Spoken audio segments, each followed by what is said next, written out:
नमस्कार, PTC news देख रहे सभी दर्शकों का स्वागत। मैं हूं आपके साथ अतुल वर्मा, लेकर हाजिर हूं प्रदेश की तमाम खबरों का हाल। बुलेटिन की शुरुआत करेंगे, लेकिन सबसे पहले एक नजर हेडलाइंस पर। जमकर चले थप्पड़ ईंटे, एसएमओ की शिकायत पर 4 लोगों के खिलाफ केस दर्ज।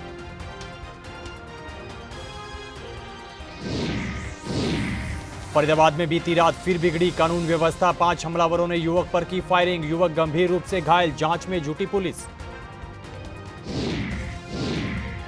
विधानसभा चुनाव की तारीख बदलने की भाजपा की मांग पर कांग्रेस नेता चौधरी बीरेंद्र सिंह ने कसा तंज, कहा भाजपा को अभी से सता रहा हार का डर। मुख्यमंत्री के पूर्व मीडिया सलाहकार सुदेश कटारिया ने कांग्रेस और हुड्डा पर साधा निशाना, कहा पहले अपने कार्यकाल का हिसाब दें हुड्डा, फिर बाकियों से मांगे हिसाब। और झज्जर पहुंची ओलंपिक पदक विजेता मनु भाकर का हुआ शानदार स्वागत। मनु बोली गोल्ड जीतने का था लक्ष्य, लेकिन ब्रॉन्ज जीतना गर्व की बात।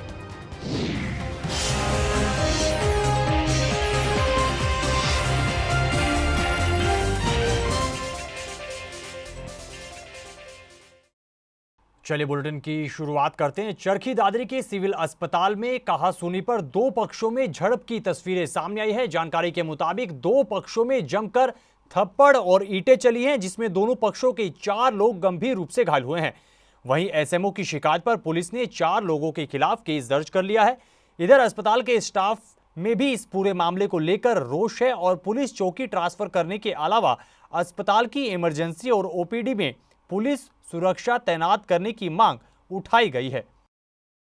सिविल अस्पताल के इमरजेंसी के एरिया में 2 गुट जो मेडिको लीगल केस के लिए आए हुए थे, उन्होंने डॉक्टर और मेडिकल स्टाफ के सामने ही एक दूसरे से झगड़ा करना शुरू कर दिया।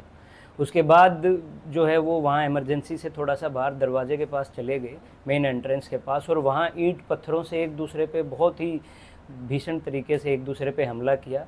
और यूं भी नहीं देखा कि बीच में कौन आ रहा है कौन नहीं आ रहा।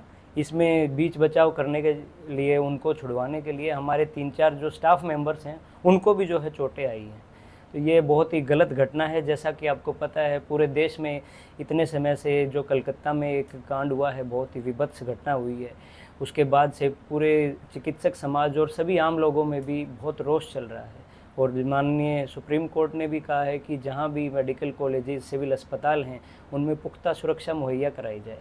तो इसके बाद हमारे जो है स्टाफ के द्वारा पुलिस चौकी में भी फ़ोन किया गया, जो सिविल अस्पताल परिसर में ही है लेकिन थोड़ा दूर स्थित है। तो वहाँ से पुलिस को आने में समय लगा, और ये घटना अगर ये हॉस्पिटल स्टाफ बीच में अगर इंटरवेन नहीं करता तो बहुत गंभीर भी हो सकती थी। फरीदाबाद में बीती रात कानून व्यवस्था एक बार फिर से बिगड़ती हुई नजर आई है। यहां पर एक युवक पर 5 हमलावरों द्वारा फायरिंग करने और मौके से फरार होने का मामला सामने आया है। जानकारी के मुताबिक फायरिंग में युवक गंभीर रूप से घायल हुआ है, जिसे इलाज के लिए निजी अस्पताल में भर्ती करवाया गया है। वहीं घटना की सूचना मिलने पर पुलिस ने टीम गठित कर मामले की जांच शुरू कर दी है। क्यों उन्होंने सोचा जो कि इसमें जरूर मेरा बेटा बैठा होगा, मेरा बेटा बैठा होगा, पर वो उनकी लक, इस बच्चे की लक खराब है। जो वो मेरा बेटा नहीं था, ये मेरा जो रेंट पे रहते हैं वो बैठा हुआ था। वो घूमने निकला था, अपने पापा को बोल के आया था, पापा मैं कह रहा हूँ भैया के साथ मैं जा रहा हूँ। गोली कहाँ पे चलाई गई है?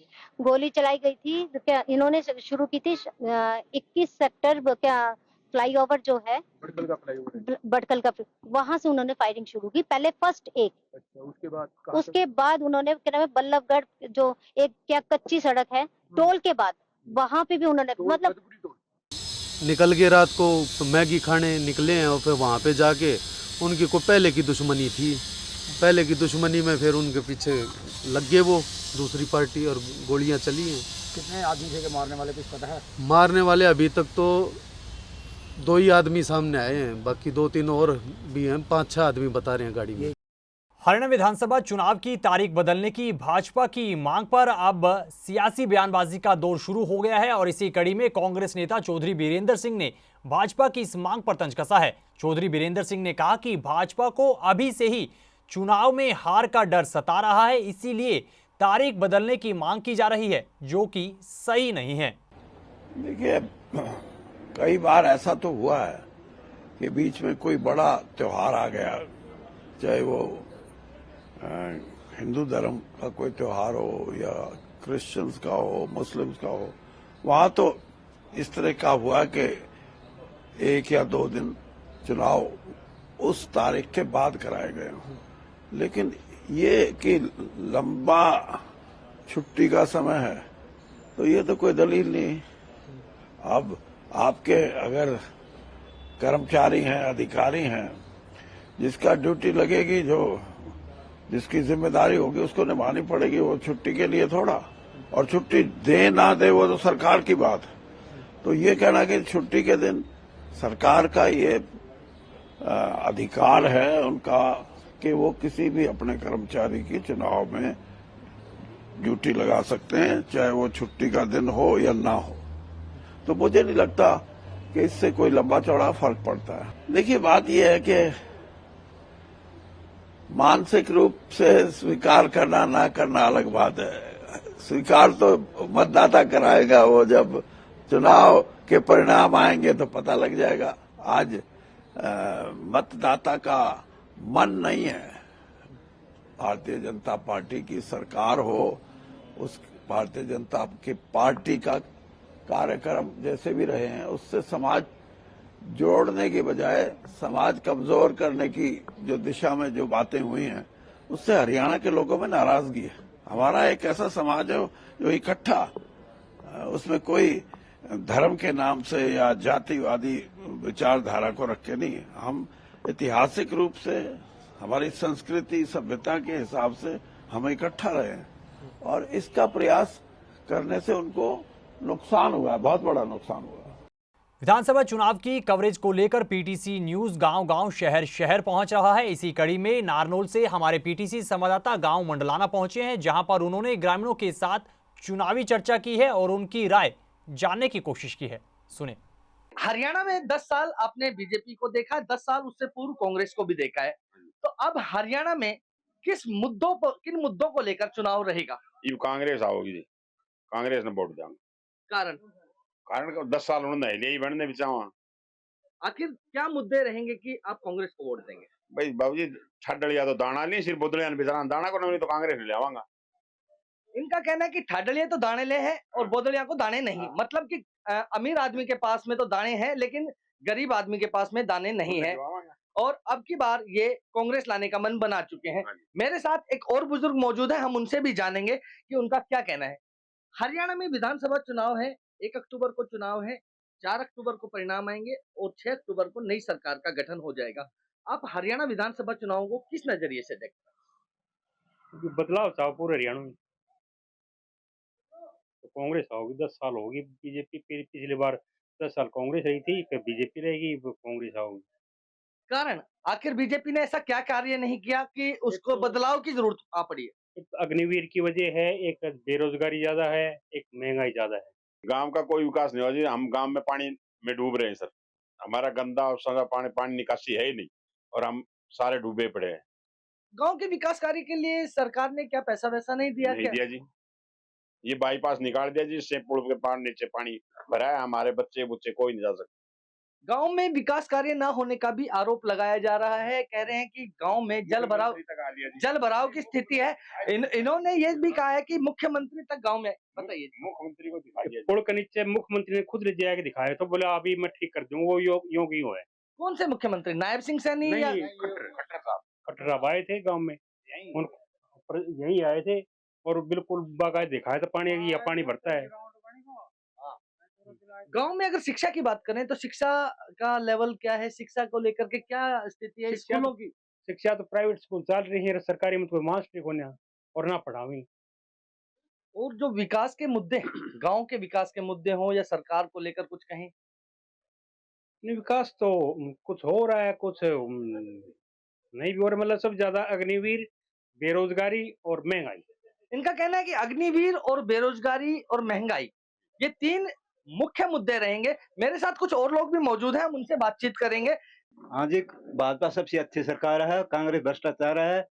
हमारे गांव में खूब नौकरियां दी है, बिना पैसे खर्चे टेस्ट से पास करके गए, और कांग्रेस भ्रष्टाचार है। इनका कहना है कि कांग्रेस में भ्रष्टाचार है और बीजेपी में बिना पर्ची बिना खर्ची के नौकरी भी मिली है। कुछ लोगों का कहना है कि इस बार सत्ता परिवर्तन होगा और कुछ लोगों का कहना है कि दोबारा से बीजेपी सरकार आएगी। अब ये तो आने वाला समय बताएगा कि जीत का सेहरा किसके सर बनता है और हार का मुंह किसको देखना पड़ेगा। पीटीसी न्यूज के लिए नारनौल से नितिन शर्मा। मुख्यमंत्री के पूर्व मीडिया सलाहकार सुदेश कटारिया कुरुक्षेत्र में पत्रकारों से रूबरू हुए हैं और इस दौरान उन्होंने कल होने वाले सम्मेलन को लेकर जानकारी दी है। उन्होंने कहा कि इस सम्मेलन में केंद्रीय मंत्री मनोहर लाल के अलावा कई अन्य केंद्रीय मंत्री और भाजपा नेता शिरकत करेंगे। वहीं उन्होंने कांग्रेस और पूर्व सीएम भूपेंद्र सिंह हुड्डा पर भी जमकर निशाना साधा और कहा कि अपने कार्यकाल में हुड्डा ने लोगों की कोई सुध नहीं ली थी, तो ऐसे में वो किस मुंह से भाजपा से हिसाब मांग रहे हैं। अगर खास तौर पर 10 साल के कार्यकाल की मैं बात भूपेंद्र सिंह हुड्डा की करूं तो आए दिन दलित समाज पे अत्याचार, महिलाओं पर अत्याचार होते रहते थे, जिसमें मिर्चपुर कांड, गोहाना कांड, स्वीटी कांड, इतने कितने कांड कांग्रेस के कार्यकाल में हुए। उस कार्यकाल में जब कुमारी शैलजा जी केंद्रीय मंत्री थी, शहरी विकास और क्रियान्वयन मंत्री थी, उनकी स्टेटमेंट आज भी अखबारों में सुर्खियों में है। उन्होंने कहा कि हरियाणा प्रदेश बलात्कारी प्रदेश बन चुका है, हरियाणा प्रदेश में दलित सुरक्षित नहीं है। ये कुमारी शैलजा की स्टेटमेंट उस समय की है। लेकिन 10 साल पहले जब माननीय मुख्यमंत्री मनोहर लाल जी ने, पूर्व मुख्यमंत्री मनोहर लाल जी ने सत्ता संभाली तो चूल अचूल परिवर्तन हरियाणा प्रदेश में किए। सबसे पहले उसने जो बेड़ियां हरियाणा प्रदेश में थी, चहेतों को नौकरी, चहेतों को काम, उसको धराशाही करने का काम किया। उस समय कांग्रेस के कार्यकाल में सरकारी नौकरियों की सरेआम बोलियां लगाई जाया करती थी। भाई भतीजावाद, भ्रष्टाचार, क्षेत्रवाद ये हावी था। इन सारी लचर व्यवस्थाओं को अगर किसी ने धराशाही किया तो माननीय मनोहर लाल जी ने किया। उन्होंने सबसे पहले मुख्यमंत्री बनते ही, सत्ता संभालते ही कहा मैं तो योग्यता के आधार पर नौकरी दूंगा। और अगर योग्यता के आधार पर नौकरी देने में सबसे बड़ा अगर किसी फायदा हुआ है वो दलित वर्ग को हुआ है, क्योंकि दलित वर्ग वंचित था, दलित वर्ग पीड़ित था। उसके पास ना तो पैसे का संसाधन था, ना राजनीतिक पहुंच थी। जो धोल कपड़िए बीच में दलाल घूमते थे, मनोहर लाल जी ने हरियाणा प्रदेश से उनका सफाया कर दिया। रोहतक में कांग्रेस और भाजपा कार्यकर्ताओं के आपस में भिड़ने की तस्वीरें सामने आई है। जानकारी के मुताबिक रोहतक से विधायक बीबी बत्रा के खिलाफ बीजेपी नेता विधायक दे हिसाब के पर्चे रेलवे रोड पर बांट रही थी। इसी बीच कुछ कांग्रेस कार्यकर्ता वहां पहुंच गए और इस तरह से विधायक के खिलाफ पर्चे बांटने पर गुस्सा जाहिर किया और पुलिस को भी सूचित किया। इधर पर्चे बांटने को लेकर कांग्रेस और भाजपा कार्यकर्ताओं में जमकर तू-तू मैं चलती रही। वहीं देर शाम भाजपा कार्यकर्ताओं ने कांग्रेस कार्यकर्ताओं पर कार्रवाई की मांग को लेकर एसपी आवास के बाहर धरना प्रदर्शन भी किया। पुलिस का घेराव हमें करना पड़ा मजबूरन। हमारी कार्यकर्ता थी, उन्होंने कहा हम विधायक बीबी बत्रा से हिसाब मांग रहे थे। उन्होंने कहा भाई आप हमारे को हिसाब दो, आपने शहर में क्या किया, कोई शौचालय नहीं बनवाए, कैमरे नहीं लगवाए और जो भी शहर का काम था आपने कुछ नहीं किया। भाई स्वामित्व योजना के तहत दुकानें क्यों नहीं देने का काम किया, आप विधायक थे। तो ये पर्चे बांटते हुए रेल रोड से जाके ट्रंक वाली गली के आगे हमारी महिलाएं थी, उनके साथ बीबी बत्रा का लड़का साथ लेके कम से कम 50-100 लड़कों को इनके साथ बदतमीजी की और जाति सूचक शब्द कह के ये जो है 500-500 रुपये में ला रखे हैं, इनका कोई वजूद नहीं। तो मैं डिमांड करता हूं कि भाई हमारे जो जाति सूचक शब्द का उनके खिलाफ SC/ST एक्ट लागू हो। वीडियो बिल्कुल चली हुई है वही मौके की और हम 4 घंटे वहाँ सिटी थाने में बैठे रहे, SHO ने कोई कार्रवाई नहीं की, तब हमें मजबूरन SP साहब के पास आना पड़ा।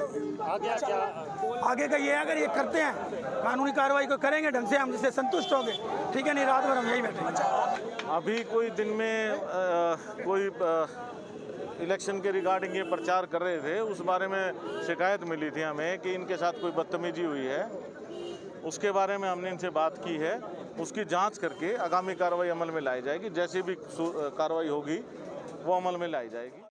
हरियाणा विधानसभा चुनाव की तारीख बदलने की मांग को आगे बढ़ाते हुए बिश्नोई महासभा ने भी चुनाव आयोग को खत लिखा है। इसी कड़ी में कुलदीप बिश्नोई ने बातचीत करते हुए बताया कि 1 अक्टूबर को राजस्थान के बीकानेर में बड़ा मेला आयोजित होगा, जिसमें बिश्नोई समाज से काफी संख्या में लोग पहुंचते हैं, इसीलिए वोटिंग प्रतिशत कम हो सकता है। ऐसे में चुनाव की तारीख बदली जानी जरूरी है।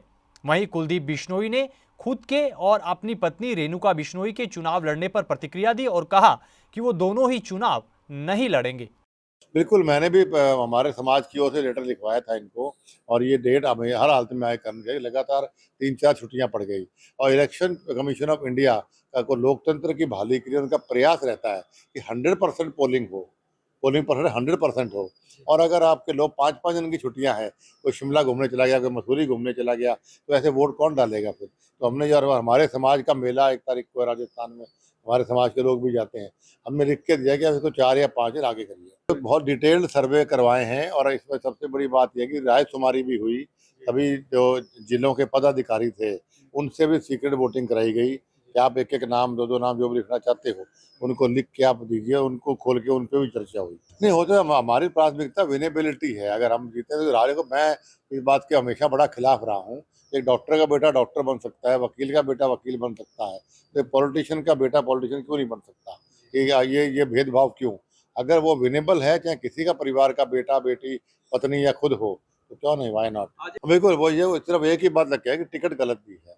लोग मन से वोट देना चाहते थे और मैं फिर दोहराता हूँ, अगर ये टिकट मुझे दी होती तो हरियाणा की 10 सीटों में हाईएस्ट मार्जिन से चुनाव जीतता मैं। लेकिन लोगों ने वोट इनको नहीं दिए कि टिकट कैंडिडेट बाहर ही थे।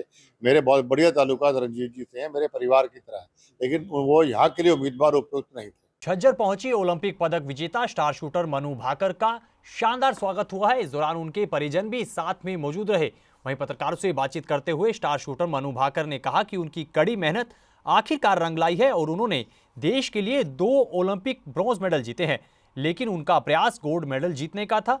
इस दौरान मनु भाकर ने उनके अब तक के करियर में सहयोग करने वाले सभी लोगों का शुक्रिया अदा किया। वहीं शादी से जुड़े सवाल पर मनु भाकर ने शर्माकर प्रतिक्रिया देते हुए अपनी बात रखी है। गाम गुहांड ने तो जो मेरे से शुरू से प्यार दिखाया है ना, उसका मैं हमेशा आभारी हूँ। कभी कर्ज उतरता नहीं है। गाम गुहांड में हमेशा इस गांव में रहा हूँ, खेला हूँ, कूदा हूँ। बेटी भी यहीं पली बड़ी है। इस गांव ने जो प्यार दिया है, गांव भी, खानपुर भी, झाड़ली भी, इस गांव गुहांड के जो लोगों ने मुझे दिया है वो बहुत ही सराहनीय है। मैं हमेशा उसका कदर करता हूँ, बहुत रिस्पेक्ट करता हूँ। बेटी पे गर्व है जी, बिल्कुल बिल्कुल, बेटी पे पूरे देश को गर्व है। तो इन तस्वीरों के साथ फिलहाल इस बुलेटिन में इतना ही, लेकिन पीटीसी न्यूज पर खबरों का सिलसिला बदस्तूर जारी है। आप बने रहिए पीटीसी न्यूज के साथ। फिलहाल के लिए दीजिए इजाजत। नमस्कार।